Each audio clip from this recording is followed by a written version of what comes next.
You don't actually have a food problem. And I know that sounds insane because food is the one thing that you keep going back to. Food is the thing you keep blaming. Food is the thing that you keep trying to control. But here's the truth no one has said to you clearly. Food isn't the problem. Food is the solution. It's the solution that you've been using to cope, to soften, to numb, to not feel what's underneath. Because if this was just about food, you would have fixed this by now. You've researched enough, you've tried enough, you started over enough. So if you're still here, still looping, still ending your nights the same way, it isn't because you lack discipline. It's because something deeper is running the show. Let's walk through your day, not the version that you show people, the real one. You wake up and there's already something sitting on your chest, something heavy, quiet, unspoken. You don't slow down enough to feel it. You move, get on your phone, get on your coffee, drink your coffee, start scrolling, start the noise, start filling your mind immediately before your body even has a chance to speak. And then you go into your day, busy, productive, handling everything, being everything to everyone. And for a while, you feel okay, but you're not okay. You're occupied because underneath all of it, there's something still waiting. And you feel it in the quiet moments. You know, when you sit down, where nothing is demanding your attention, there's this pull, this discomfort, like a restlessness. And instead of turning toward it, you move because stillness feels like exposure.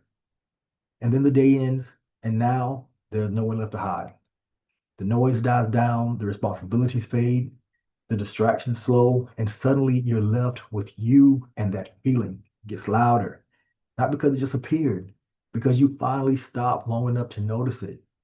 And this is the moment every single day when the pattern takes over. You don't say, I'm about to go numb something. You say, I just want something sweet. I deserve this. It's been a long day. I need to relax. So you go into the kitchen and you don't just eat, you disconnect. You stop thinking, you stop feeling, you stop being present, and you're just consuming. And for a second, it works. There's relief, there's comfort, there's quiet, but it never lasts because when it's over, you're right back where you started. Except now there's guilt and there's shame sitting on top of it. But let's go even deeper because food isn't even the only solution that you're using. It's the scrolling, the endless, mindless, automatic scrolling. You're not even looking at anything. You're not being, productive with it. You're just not being with yourself. It's the wine, the way your body softens after the first sip, the way your thoughts slow down, the way everything feels just a little bit more manageable now. And you tell yourself this helps me relax. But what it's really doing is helping you not feel. It's the staying busy, filling every second so there's no space left for you. It's the isolating, the pulling away, not because you don't want connection, but because you don't want to be seen like this. And let's talk about the one that nobody really wants to admit, the TV shows, the series, the just one more episode. And here's the part that hits. You're not watching to relax. You're watching because something in it makes you feel more alive than your own life does right now. You're pulled into the story, the characters, the emotion, the tension, the connection. Because inside of that world, you feel something. You feel alive. You feel engaged. You feel a part of something. You feel what's missing from your own life. So you stay episode after episode, not because you're lazy, but because you have, an attachment to this, because this world feels better than your world feels right now. Because in that show, there's passion, there's purpose, there's connection, there's intensity, there's meaning. And when the episode ends, you don't want to go back. You don't want to come back to where you are now. So you don't. You just press next, not to relax, but to stay in that other world a little bit longer, to delay coming back to your reality. In the deeper truth, you're not just watching the story, you're actually hiding in it. You're borrowing a life because you don't feel fully connected in your own. Let that land for a minute because now it's not about discipline, it's about disconnection. And food does the same thing, just in a different way. Food numbs, TV absorbs, scrolling distracts, alcohol softens, different tools, but the same purpose. Don't feel, don't face, don't sit in what's there. And underneath all of it, there's a script running. I deserve this. I need this. I'll start tomorrow. And the one that keeps you stuck the longest. This isn't that bad. Because that lie keeps you right in the middle. Not miserable enough to change, not fulfilled enough to feel free, just stuck. So let's strip everything away for a second. No food, no phone, no TV, no wine, no distractions, just you. What's there? Really, what's there? For most women, it's not hunger, it's emptiness.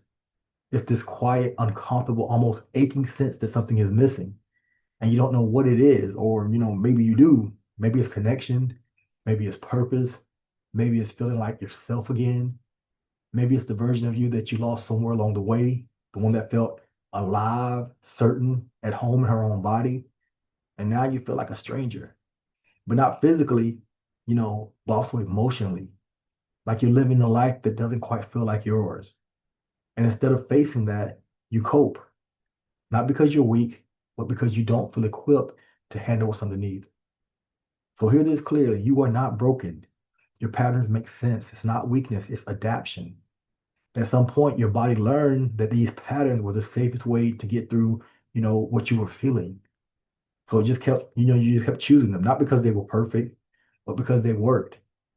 Food gives comfort, so your body reaches for it. Distraction gives you relief, so your mind leans into it. Numbing quiets the noise, so your system repeats it. But protection that never gets updated becomes a prison. Because every time you run that pattern, you reinforce something deeper. Not just the behavior, but the identity behind the behavior. I'm the one who always comes back, to this no matter how hard I try to change. I'm the one who can't trust myself even when I mean it. I'm the one who always starts over. And that identity starts to feel like the truth. So even when you try to change, there's part of you that doesn't believe you, because your history says otherwise. And your body doesn't listen to your intention. It listens to your patterns, to your history. So the cycle continues. Not because you lack discipline, but because you're living inside an identity that keeps recreating the same outcome. So how do we change this? It's not with more restrictions, more pressure, not with more rules. It's with one thing: awareness, real awareness. The next time you know that you reach for the food, pause, and not to stop, just to ask, what am I actually trying not to feel right now? Next time you hit the next episode, pause. Ask yourself, what am I trying to stay inside of right now? What don't I want to come back to? Next time you grab your phone, again, pause. What am I avoiding being alone with? You don't need to be perfect with your answers. You just need to have honesty. Because that moment, that pause, that's where the pattern starts to break. You are not weak. You are not broken. You learn how to cope, but you don't have to stay here. If this hits you, if you felt seen in this, don't ignore it. That urge to scroll away, that's the pattern. Interrupt it. I invite you to comment the word aware or message me the word ready, and I'll show you how to break this at the level it actually exists. Not with more control, but with a complete shift in how you understand yourself.